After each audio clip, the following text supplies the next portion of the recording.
Assalamualaikum warahmatullahi wabarakatuh. Ensiklopedia Al-Fatih kembali ke hadapan Anda untuk berbagi info Islami.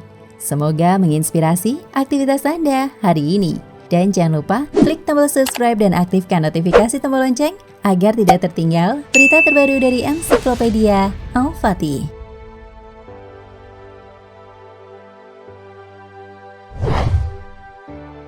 Seperti diketahui, buah durian menjadi buah kesukaan bagi sebagian besar penduduk Indonesia. Namun karena buah ini mengandung alkohol, tidak semua orang bisa menikmatinya. Ada yang baru mengkonsumsinya 1-2 biji sudah mabuk. Karena durian itu sangat tua atau masak, sehingga mengandung alkohol dengan kadar yang tinggi. Ada pula yang bisa makan durian sampai beberapa buah, amat lahap, tapi tidak ada sama sekali pengaruh fisik pada diri mereka.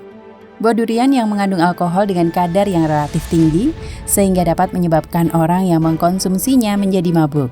Oleh karenanya, bagaimana hukum mengkonsumsi buah durian yang mengandung alkohol dengan kadar yang tinggi itu dalam tinjauan hukum Islam? Berikut penjelasannya. Pertama, dapat dijelaskan menurut para ulama di Komisi Fatwa MUI, alkohol itu ada yang diharamkan dan ada pula yang tidak haram. Selanjutnya, khamr yang dibuat dan diproses dari anggur secara al-solah maupun dari yang selain anggur seperti tuak, minuman tradisional di Sumatera atau sake di Jepang secara eksplisit dan tegas diharamkan dalam Islam. Dalam proses pembuatannya, mulai dari awal pengolahan, fermentasi sampai produk jadi, memang dengan sengaja dimasukkan untuk menghasilkan minuman yang memabukkan atau khamr. Secara ringkas dan tegas, itu memang merupakan usaha atau industri untuk membuat khamr. Menurut kaidah fikih, khamr itu banyak atau sedikitnya sama hukumnya, haram. Tidak ada keraguan, tidak ada tawar-menawar. Selanjutnya, sebagian ulama seperti Imam Syafi'i berpendapat, khamr itu haram dan najis, berdasarkan pada nas ayat yang menyebutkan rijsun, artinya najis secara materi. Dan ini merupakan pendapat para ulama di Komisi Fatwa MUI. Untuk kemudahan dan implementasinya bagi masyarakat juga lebih mudah untuk dikontrol, sehingga akan dihindarkan secara total. Berikutnya, Imam Abu Hanifah juga berpendapat khamr itu pasti mengandung alkohol dan haram, namun alkohol belum tentu khamr. Sebagai contoh, buah durian yang telah masak itu mengandung alkohol, bahkan mungkin kadar kandungan alkoholnya cukup tinggi, sehingga ada orang yang tidak kuat lalu menjadi mabuk karena memakannya. Demikian pula buah-buahan yang matang dan dibuat jus, itu mengandung alkohol. Namun para ulama tidak ada yang mengharamkan buah durian atau jus buah.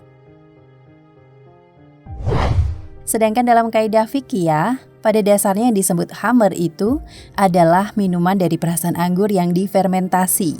Dan dalam ijma ulama, kesepakatan semua ulama menyebutkan minuman itu khamr dan haram untuk diminum. Tapi kalau bukan dari perasan anggur, para ulama berbeda pendapat. Ada banyak ulama yang menyebutnya khamr dalam kaidah qiyas.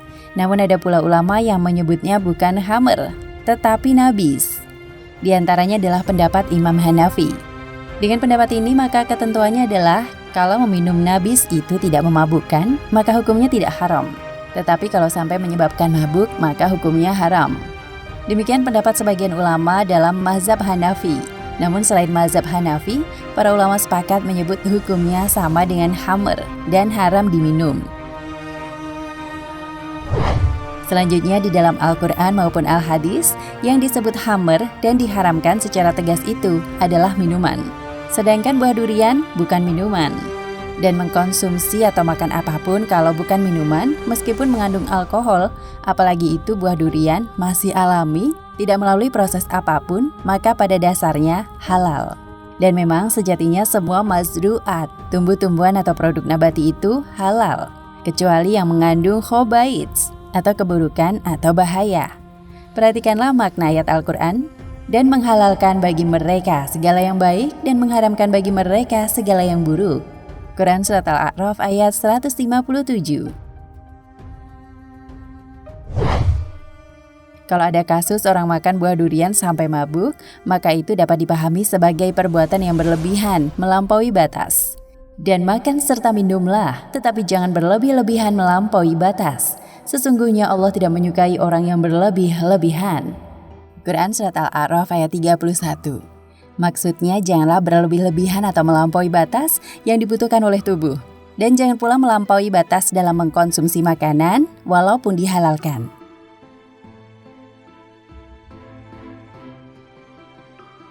Nah, pemirsa Ensiklopedia Al-Fatih, sampai di sini perjumpaan kita kali ini. Semoga menginspirasi.